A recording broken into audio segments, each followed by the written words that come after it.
I share with you the ups and the downs. I mean, for example, the other thing that you should be learning as a nonprofit founder is finances. You've got to be understanding how finances work in the space and also how to be sustainable in your organization.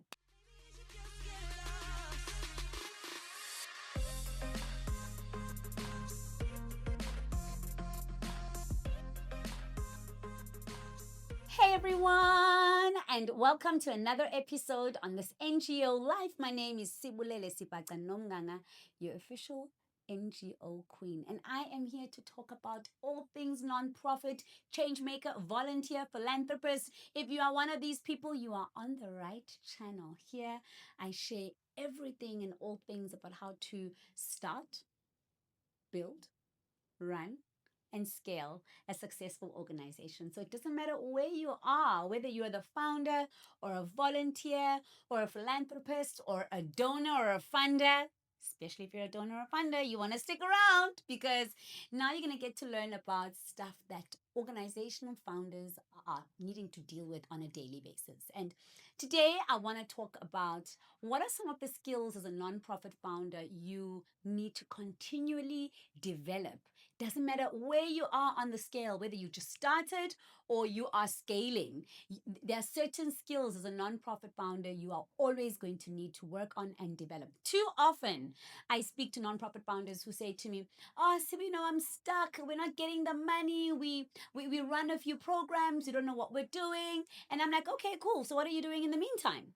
And you're like, "Well, we're waiting." And I'm like, "Oh, great, you're waiting, but what are you doing in the meantime?" And very often people are just not knowing what they're doing. And when I ask them, open up your social media page for me. Let me check your Instagram. Let amuse me. Very often I see a page that is not looked after, that is not communicating what you're about, that's not telling your story, a page that doesn't tell me nothing about you as a founder, you as a visionary, and nothing about the organization. So I'm going to talk about in this episode what are some of the things as a nonprofit founder you need to always be working on. And I've been in this game for over 20 years, and these are skills at every turn I have to be sharpening, chiseling, making sure that I stay on top of my game, that I build the authority in the space that I want to build. My goodness, like the amount of times I've found myself over the past 2 years putting myself outside of my comfort box because I know that the work I'm doing is more than just about me. And if I'm going to serve my organization and my beneficiaries and my target demographic well, I need to continually develop myself. And so really it's not about you. And I know some of you are like, well, see, well, I don't want people to know it's me behind the organization. We've already discussed this. You know that's not an option. You know that funders fund the founder, right? So there are certain things. So let's get right into it. The first thing is social media. It's communication. It's public speaking. It's presenting. Very often I get founders who say, "Oh, Sibo, I'm shy. I don't want to be the one to be seen in the public eye. Sibo, oh, I wish I could stand up on stage just like you do and just let the words flow." Let me tell you, no doubt, public speaking is a gift, right? But it's also something that can be learned. And believe it or not, I know you're not going to believe me. I am super shy. The first 5 minutes of any time on me on stage, you must know all my bodily functions are functioning at that point. Okay? It is hard in so many ways, right? But it's more than just about me. I need to do what I need to do. I need to make sure that I show up, get on that stage, deliver the story, get those resources mobilized for the organization, and make sure that I leave people knowing exactly what the organization is about and who I am to the organization. And so it's more than just about you. So you've got to make sure that you get those skills in. Betuna, there are so many short courses, programs, webinars that you could be on to help you further shape up in those areas. So communication is definitely one of the skills that you are as a nonprofit founder will need to commit to making sure that you sharpen. The next one is delegation, right? And this one goes back to like the systems I keep speaking about. That very often, if you it's either you've got the systems and now you struggle with delegation. Remember, if you're building an organization and you are needing it to scale and needing it to grow, there are certain things that you're going to need to live outside of you as the founder and as the visionary. You're going to need people to show you exactly what to do and how to do it. And there are people who know a little bit more in specific areas. Remember, you hold the vision, but you also don't need to know everything about running an organization administratively. There are people who are admin gurus, right? You're going to have to delegate some part of the work of the organization to them so that they're able to help you to take the organization to where it needs to go. Now, that is a skill. You know why? Because some of us love to hog the work that we do. We don't want to share the work. We don't want to be a part of a network. And and part of the delegation process is allowing you to do exactly that. And remember, if you don't delegate, you don't grow. It's really just that simple. The other thing that I personally have had to really work on, and I realize that it doesn't matter how big Impact Drivers is that proposal or concept note writing is so critical. Because very often, because I'm behind the strategy of the organization, the strategic direction of the organization. While people are implementing, I'm constantly thinking, where are we 6 months from now? Where are we a year from now? Where are we 5 years from now? And so that requires some conceptual note writing, some proposal writing that help people see what you're seeing, right? It's not enough that you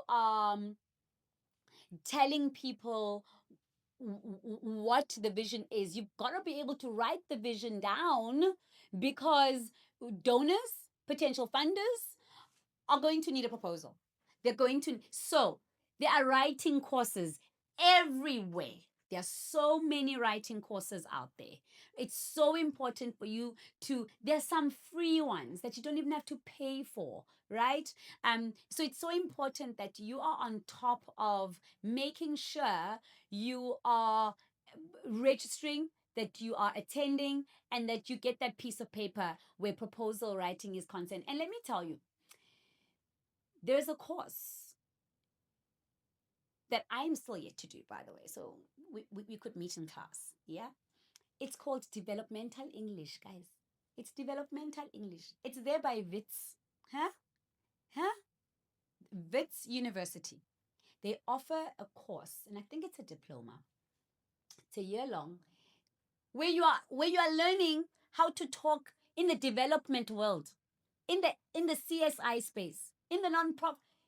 Just when you thought you'd mastered the English, someone comes out and tells you, this is how we talk in the development world. Because they are jargons.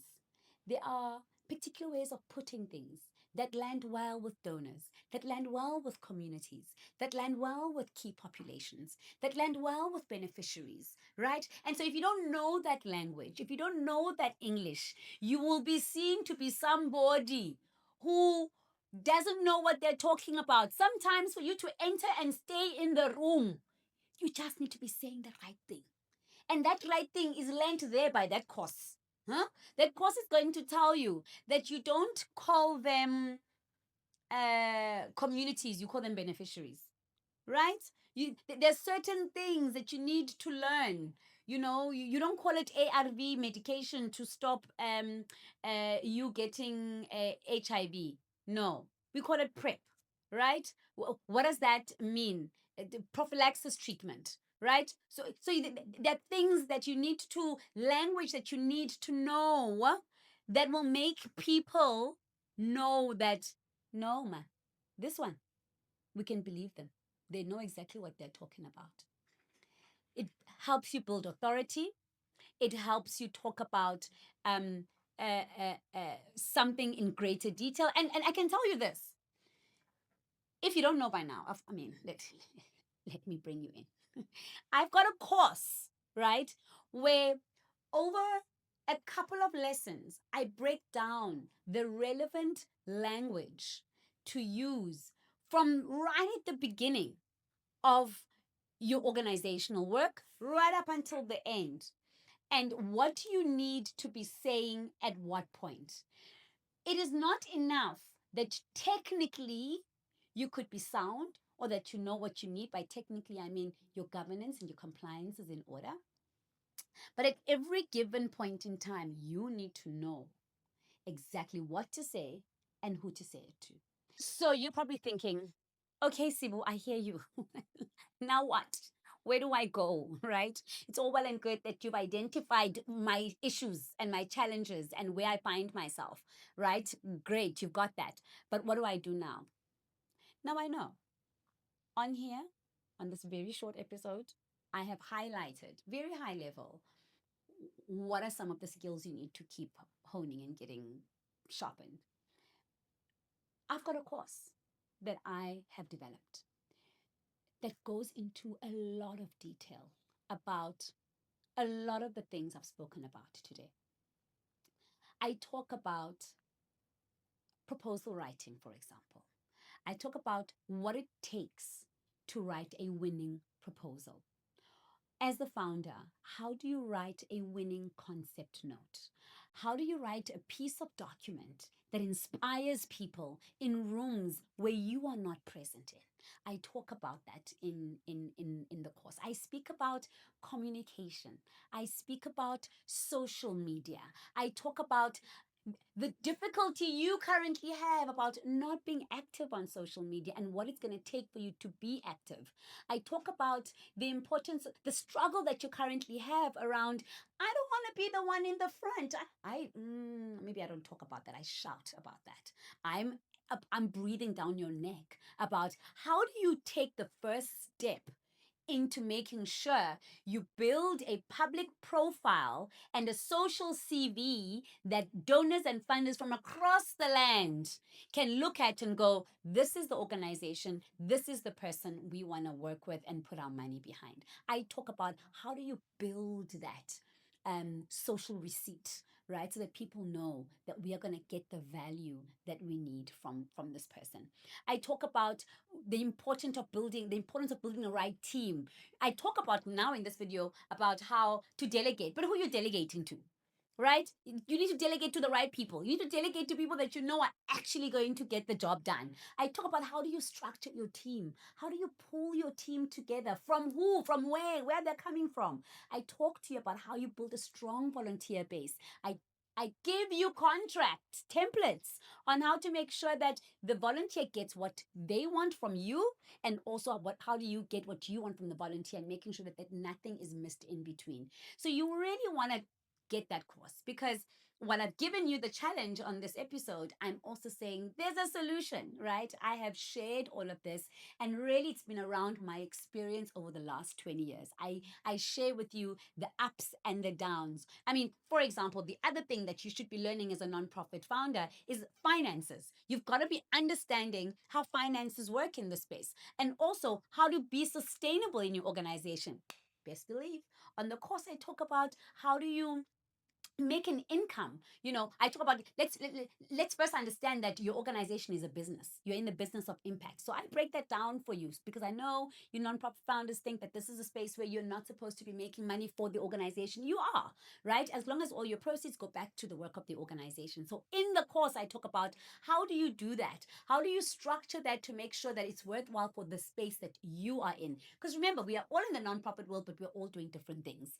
And so I talk about that in great length, at great length in the course. So you don't want to miss the course. You really want to get your hands on the course, and the details to the course are down below. I've been sharing it, so please get yourself that course, and you can have that course. It's yours forever. And remember, it comes along with all of the templates that, best believe, I've worked so hard to pull together, and I'm basically giving you those templates as part of the course. So I know being a nonprofit founder is not easy. And while you are being led by passion and purpose, there are things that you're going to have to do professionally to stay on top of the game. I hope you found this useful. Cheers.